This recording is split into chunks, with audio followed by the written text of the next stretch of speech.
Cutting, sawing, sanding, assembling, nailing, screwing together, cutting holes is only one part of woodworking. The second part of woodworking is the finish work. And it's almost important, if not more important, than all the first part. Because if you don't get your finish right, then all of the work right before it is all for nothing and it's trash. So in this video, I'm going to go over the most simple finish that I know of that is extra durable, easy to accomplish, and is perfect for the beginner.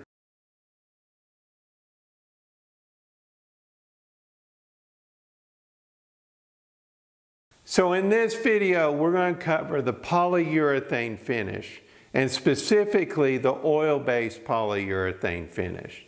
Now I know there's water-based finishes out there. I've tried some in the past. I'm not a fan. When it comes to durability and ease of application as far as lay down, you know, how it flows over the surface, you can't beat oil finish. And 99% of the time you'll want an oil-based finish, even with some of the modern-based finishes out there. Now, oil-based, I kind of include lacquer finishes. I know that it's not oil-based, but both of those finishes are equally good. But durability-wise, the oil-based finish is probably a little bit more durable than a lacquer finish. You want a lacquer finish when you want something that dries fast and is good looking fast. Like when you're doing a home, you know, woodworking a home, you want it to dry fast. But durability wise, an oil-based finish, polyurethane, varnish, all those kind of finishes, they're more durable and they give you a finish that will wear, and it'll wear okay looking. Which means if you scratch some of the lacquer finishes out there, specifically the lacquer finishes that they add a toner to, if you scratch it, you'll see almost raw wood under the scratch. And that's not good, because the more scratches, the more raw wood you see, and you know, there's no depth to the finish. It's all on the surface. So with an oil-based finish, you don't quite get that. You get a more durable finish, and the finish can wear, which is equally important if you're trying to make something that'll last a lifetime or more lifetimes, where you can pass it on down. So I'm going to cover the polyurethane oil-based finish, and specifically what I'm using is the Minwax. I'm okay with the Minwax version, although I don't like their stains. Their stains just aren't very good as far as I'm concerned. They're what's in every big box store, but I don't like the stains. But the polyurethane finish is good. You can get Sherwin-Williams polyurethane, and there's dozens of other makers out there. Just make sure it's oil-based. And you know, you have to clean up with mineral spirits. That way you'll know it's an oil base. So today we're just going to do a little sample piece of trim. And before you stain, you want to make sure that you sand. The only time you really wouldn't sand was if this trim was like all through a house, you know, doing house kind of work. Then you don't really want to sand the whole thing. But if you're doing furniture or stuff like that, you know, decorative items, you want to give it a sanding. Usually I sand up to 220 grit sandpaper. You can go a little bit higher, maybe 300, 320 I think is the grit. I wouldn't go much higher than that, because you start almost burnishing the surface. You want the surface to be able to absorb some of the stain. So that's why I go up to about a 220. I think that's about as high as you'll need to go. And I give it a good sanding. I've already sanded it, so it's already got a 220 grit sand. And then you want to clean the surface. Brushing off the dust is okay. if that's all you got. Preferably use compressed air or a vacuum cleaner. And then if you really want to be good, you can go over it with the tack rag, which is kind of a sticky rag, and that'll get up all the rest of the dust and grit and stuff. But I'm just going to blow it off with air.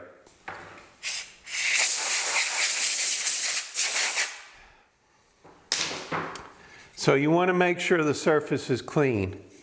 Now I'm using a Sherwin-Williams stain. It's some I had left over. Even has a cobweb stuck to it.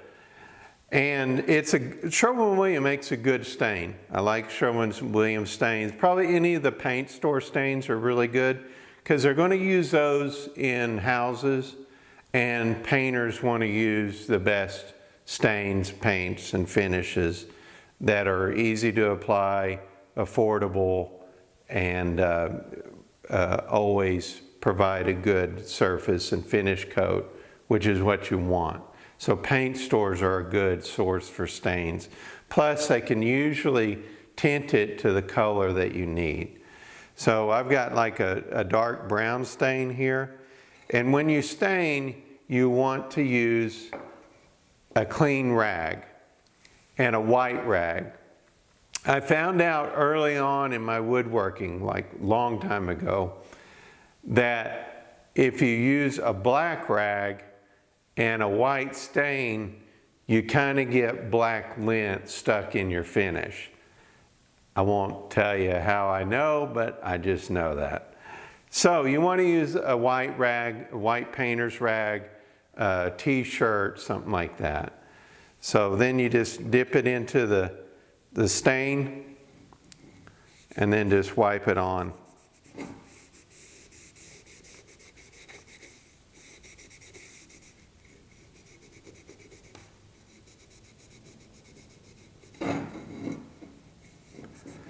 And just kind of rub it generously all over the surface. Get it in all the nooks and crannies. This is a good color. Okay. Now once you wipe it on, you'll want to wipe it all off. Meaning you want to get all of the pools and the puddles and the streaks. You want to get those absorbed into the cloth, reabsorbed. So you rub the surface down with the clean area of the cloth. Notice that's what I stained with. That's what I'm rubbing it down with. So rub it with that.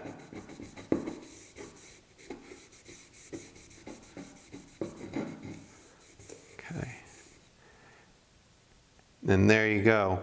Now, this is one of my pet peeves as far as finish work goes. You will go into a house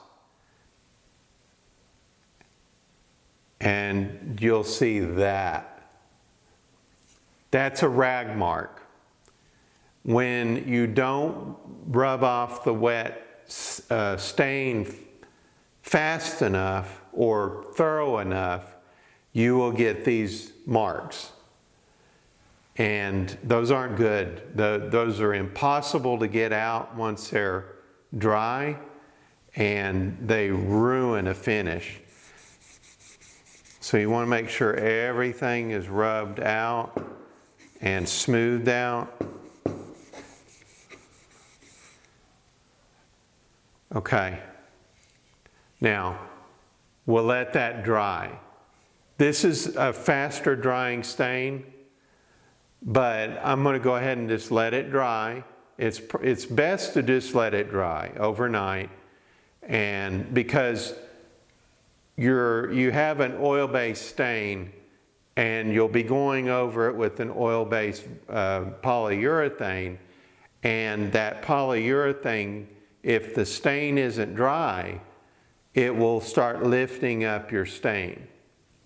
And that's not good. So it's just best to just let it dry overnight, and then we'll begin our next coat tomorrow. All right, we've let our stain dry overnight and we're ready to put on our first coat of polyurethane. When you open up your can, you will need to give it a stirring with a stir stick. This is because usually sometimes you'll be using a satin or a semi-gloss or even a gloss. There's going to be resins and matting agents that will settle down to the bottom of the can, and you'll need to stir them up and get everything mixed in well so it dries okay. So give your can a stir, and then you're ready to put on your first coat. Now just make sure that everything's dry, of course, and that your surface is free of dust. You know, if it was overnight in the shop, you opened up the garage door, blew some dust in, you want to just make sure it's clean. This is fairly clean. So then you just get a foam brush or a chip brush or a regular paint brush, dip it in, and you'll just brush it on. Now you'll want to get a full wet coat on, meaning if you're to look at it in the light, that you see all shiny wet surfaces. And if you let your stain dry overnight, then you don't have to worry about your varnish or your polyurethane lifting. Once you get a full wet coat on, like I've got it, yeah, it's fully wet now. Once you have a full wet coat on, take your brush and run it down the surface, and you're brushing out any pools and drips. So you'll want to go around the corner, you know, like the corners and the edges, and just lightly brush it, and that'll spread out your drips. Because if you have a drip dry, it's really hard to take out that drip. It seems like you could sand it away, but drips are very hard to sand out. So that's your first coat. We'll let this dry overnight, and we'll apply a second coat, and we're closer to our finish. The first coat of polyurethane is now dry, and we're ready to apply the second coat. Now you want to thoroughly dry a coat before you apply another coat over it. And in our case, I'm just going to be doing 2 coats. So the first coat, you want to thoroughly let it dry, and then you want to sand it. If you don't let it dry enough, then when you sand it, your sandpaper can either leave scratches, or it can actually peel up some of the uncured polyurethane. And so you want to just be patient and let it thoroughly dry in between coats. So what you want to do is you want to now sand off all the little nibs and stuff. And you'll feel them. They'll feel kind of like sandpaper or a little grit. And what we're going to do is we're going to take a 220 grit sandpaper, or possibly even a 320 grit sandpaper, and just lightly sand all of the surfaces. You just want to sand off those nibs. You really don't want to get much more than that, although you will. I mean, you'll sand all over it. You kind of, scratch the surface, but you don't want to get into the stain. Because right now, you don't have much finish on top, so there's not much protection of that stain coat, and you can easily burn through the first coat of polyurethane. So we're going to give it a sanding, just a light sanding. You just very lightly.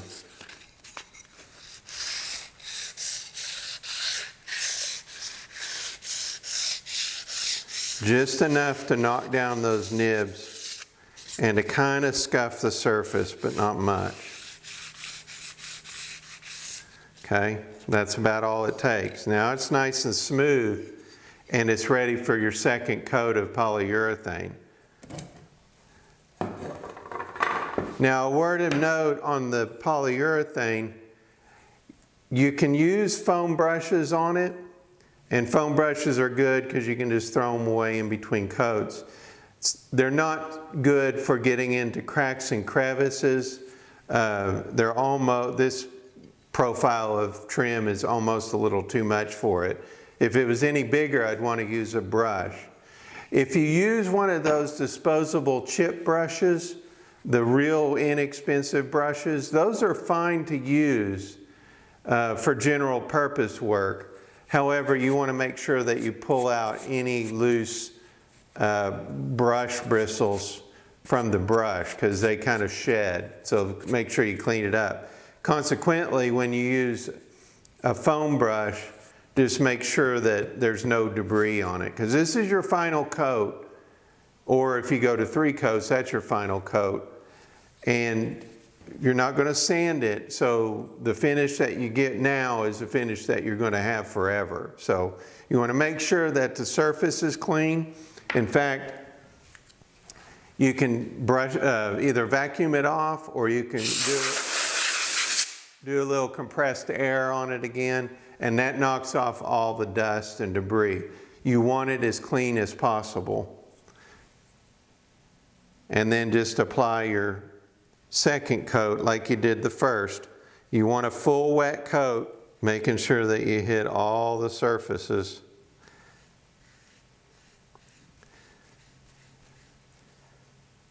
And you'll kind of see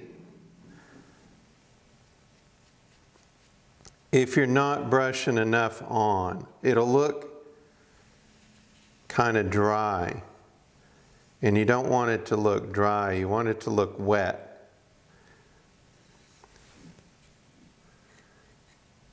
But not too wet. If it's too wet, then it'll drip and run or puddle on you, and that's not good either.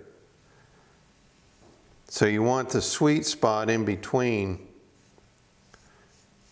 where it's got a full coat on it, but it's not runny. And then at the very end, take your brush and go over the whole surface, brushing from one end to the other.